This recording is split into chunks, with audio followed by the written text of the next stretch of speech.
Yeah, the biggest reason is because I suffered. I wanted to fix that suffering. When I was 20 years old and was in the field coach role, I had to take care of franchisees and try to get them to listen to me. I had to try to get them to believe that I knew what I was talking about, which I probably didn't.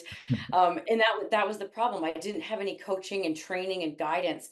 And in franchising, I saw that this was a common problem where franchisors were putting the people they were putting in the field coaching position, which when I use that term, by the way, I'm talking like FBCs, district managers, there's all kinds of titles that are used within franchise companies for that. But basically the person that supports franchisees.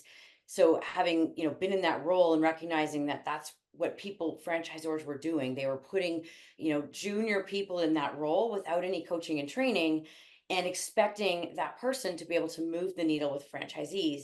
And I always say that I believe that's the hardest job I know other people that have been on the Farm League franchise podcast have also said this. I believe it's the hardest job in franchising and the most important. So what we really focus on is the field coach education and training and helping them level up so that they can have that confidence and that credibility with franchisees. I also, I mentioned I saw it when I was a franchisee myself.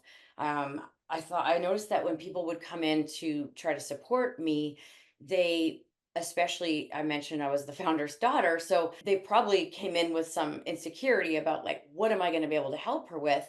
So they reverted to an authoritative approach because they didn't know any better and they weren't coached and trained.